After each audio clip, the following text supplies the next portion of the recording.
if I'm a young person, maybe even I don't have a job, the first thing I would need to do is learn to understand the property market, right? What is happening in the market, and how can I be of value in the market, right? Do I even know how to select and look for a property for anybody to buy, let alone me, right? Because I don't have the money yet. But can I teach myself to find a property that I can buy, right? If I put an offer on that property, so let's say I didn't have any money at all, I'd learn all there is about property investing, how to select the property, what kind of a property I need to buy, whether it's a multi-let, whether it's a single property, whether it's the stands that you have, right? I would put an offer, say 250,000.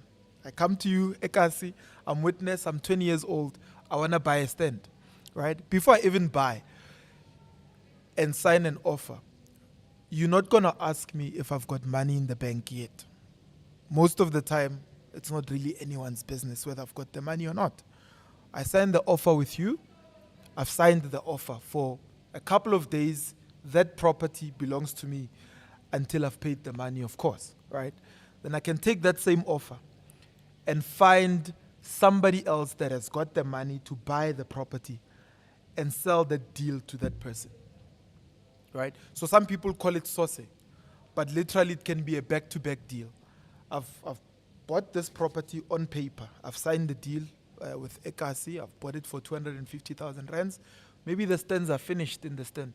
I go to the next person that I know has got the capacity to buy, has got the interest to buy, and they are an investor as well. I go to them, I've got this property, 250,000. There's nothing left other than this one. If you give me 270, you can have it. Or you can have the deal for a 10,000 rands markup on the price that I paid for it, right? That's how you start. I have people, even in my own property business, guys that don't own agencies, that say to me, I'll find you tenants. The tenants will pay me admin fee. I don't necessarily have to have you pay me anything to bring me a tenant. I need you to give me access to your property so that I can show my prospective tenants.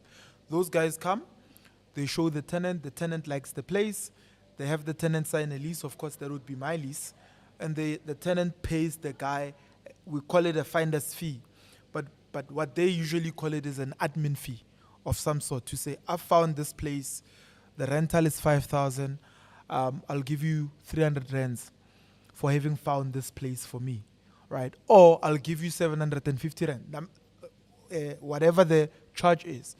What this says to me is that those guys are involved in the property industry, whether they own a property or not. I think when people think about property, they always think of it as, I need to be owning the property before I can be a player in the market. But they forget that an economy has different kinds of players within that market, right? If I don't have the capacity to buy, I know somebody who can, I know somebody who's selling, I might not be an agent. Maybe if I'm not an agent and I'm interested in being an agent, I need to get in and become an intern with an estate agency and learn the ropes of buying and selling a property, learn the ropes of managing a property, because I'm starting and I've got zero. Now, next level is, once you've got that income, how do you formalize it? Because you're starting out and you are being paid this money in an informal manner. This money needs to be recorded in a business, in an account, so that the bank can recognize it as income, so that you can have financials, right? And if you're making enough, you're paying yourself a salary so that you too can be recognized as an earning entrepreneur, an entrepreneur that earns a salary. There is a chapter in my book that talks about formalizing your informal business, that even if you are selling on the streets, you need to be able to take that money and put it in an account that records every month, so that you can have a track record and say to the bank, I don't have to take out some papers to show you how much I made. Here are my bank statements. I need to buy a property. And that's how you get recognized and get put into the mainstream property economy, right? Once you've done that, there's also things like flips with the government, right? If a guy's earning 3,501 rands, between that and 22,000 rands, that guy qualifies for a subsidy from the government. If they can get a bond from the bank that says, we're giving you a bond for a property, 250,000 rands or 500,000 rands. The government will subsidize depending on how much they're earning, right? They'll give them, if they are earning 3,501 rands, I think the most you can get is about 122,000 rands towards your property purchase.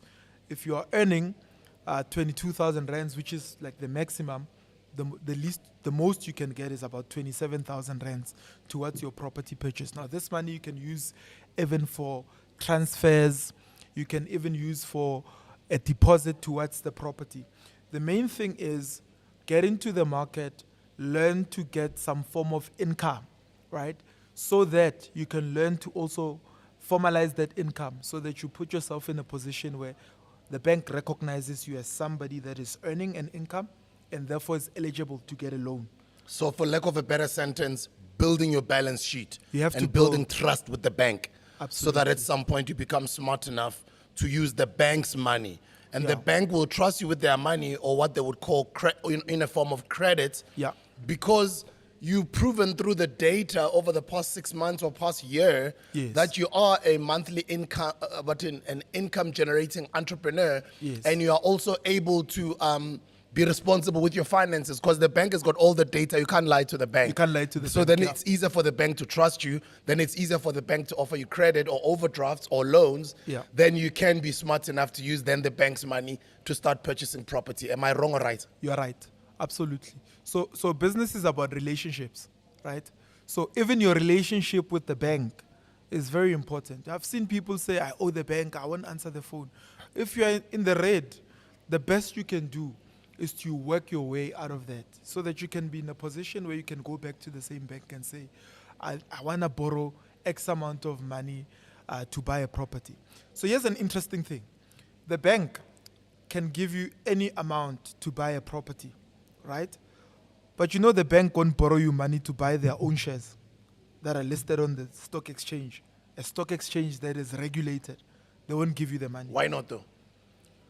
Because it's a lot easier for a bank to trust that they can get back their immovable property than they would to trust their own stock I get you. that is listed on the stock exchange. So in other words, property is a trusted investment. Property is, you look at the cornerstones of wealth creation over the years. Business, property, shares. To make money, it's either you've got a business or you work in a business. Doesn't really matter who you are. Even if you inherited the money, the person you inherited the money from either worked for a business or they ran a business, right? That's the cornerstone of wealth creation. From the days of Jesus and Abraham, those guys were trading. They were selling livestock. They were running farms. When Jesus was born, it says he was born in a manger, right? Because the inn or the hotel where he was supposed to be born was full. That's in the Bible 2,000 years ago.